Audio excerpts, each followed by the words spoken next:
देखिए, लोकसभा चुनाव की सबसे बड़ी जंग यूपी में होने वाली है। यहां की 80 में से 8 सीटों यानी करीब 10% सीटों पर कल वोटिंग होगी। भले ही ज्यादातर चुनावी पंडित यूपी में एनडीए बनाम इंडिया गठबंधन के बीच सीधी टक्कर की बात कह रहे हैं, लेकिन मायावती के आखिरी दांव ने सबको हैरान कर दिया है। जिस तरह से बीएसपी ने कई सीटों पर दमदार उम्मीदवार उतारे हैं, उसने विरोधी दलों के चुनावी समीकरणों को उलझा कर रख दिया।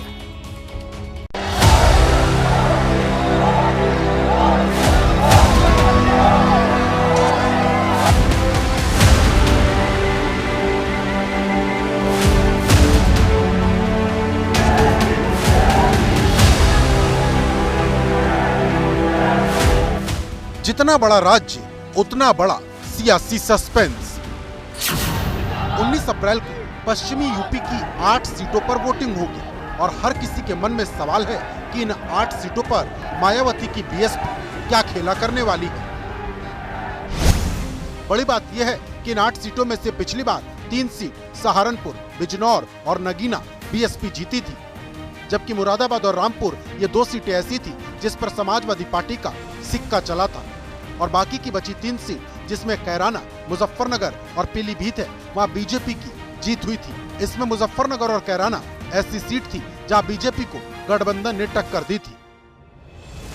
यानी पीलीभीत को छोड़ दिया जाए तो बाकी की बची सभी 7 सीट पर विरोधियों का असर दिखाई दिया था। अब चूंकि मायावती समाजवादी पार्टी के साथ गठबंधन में नहीं है, तो सवाल ये पूछा जा रहा कि बीएसपी का प्रत्याशी कहीं इंडिया गठबंधन को ही डेंट तो नहीं करेगा।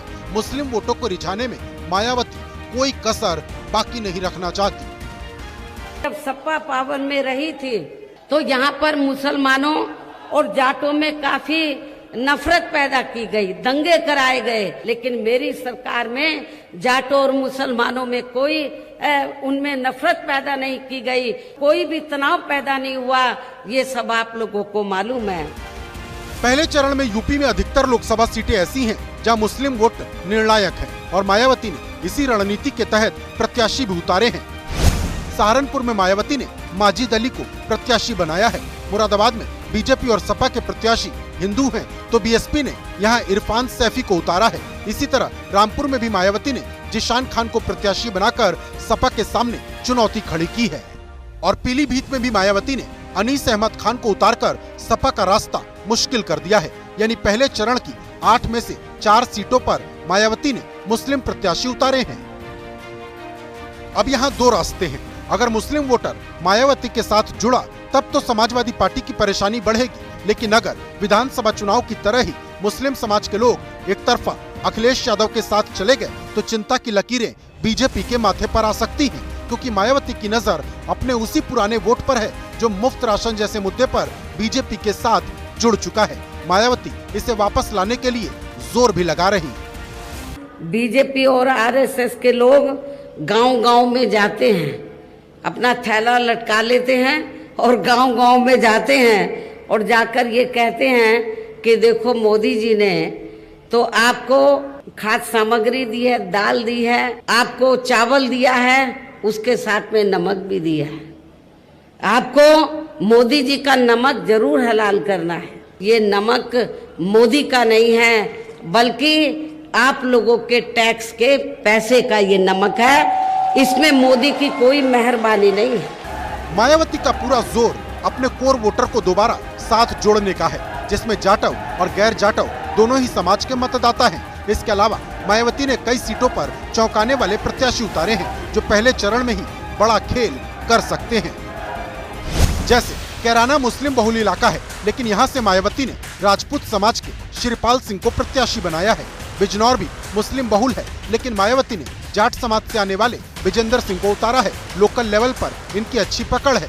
इसी तरह मुस्लिम मुजफ्फरनगर में भी प्रभावी हैं, लेकिन मायावती ने प्रजापति समाज के दारा सिंह को प्रत्याशी बना दिया है। और चौथी सीट है नगीना, जो सुरक्षित है, लेकिन पिछली बार बीएसपी के गिरीश चंद यहाँ से जीते थे, लेकिन मायावती ने उन्हें यहाँ से हटाकर बुलंदशहर भेज दिया और सुरेंद्र पाल सिंह को प्रत्याशी बना दिया। हर चुनावी रैली में मायावती उस वोटर को खास संदेश दे रही जो उनसे टूटकर दूसरी पार्टी के साथ जुड़ चुका है या फिर जुड़ रहा है। बीएसपी की पूरी कोशिश यही है कि वो बिखरे हुए वोट को एक साथ ले आएं, और अगर ऐसा हुआ तो परेशानी बीजेपी की ही बढ़ेगी। इसलिए मेरा आप लोगों से ये कहना है, ये जो छोटे छोटे संगठन बने हैं, छोटी छोटी पार्टियां बनी हैं, इनका कोई मकसद चुनाव जीतना नहीं है। इनका मकसद बीएसपी का जो बेस वोट है, दलित वोट, उसको बांटकर तो बीएसपी के कैंडिडेट को हराना है। कि आप लोगों को अपना वोट ऐसे संगठन, ऐसी पार्टियों को एक भी नहीं देना है। मायावती की बातों से साफ है कि वो दलित समाज के वोट को एकजुट रखना चाहती हैं, और अगर वो अपने इस मिशन में कामयाब हो गई तो यूपी की जिन 8 सीटों पर पहले चरण में वोटिंग होनी है, वहाँ बड़ा खेल भी संभव है। जैसे ही घड़ी का काटा दोपहर 2:30 पे आए, बबीता जी का दिल सास बहू साजिश के लिए मचल जाए। और ये है इनकी बहू, पूरे दिन ऑफिस की टेंशन हो जाए गॉन जब ये करें अपना फेवरेट शो फ्री टाइम पे ऑन। इनकी तरह आप भी देखें अपना फेवरेट शो अपने टाइम पर और डाउनलोड कीजिए एबीपी लाइव ऐप अपने स्मार्ट टीवी पर।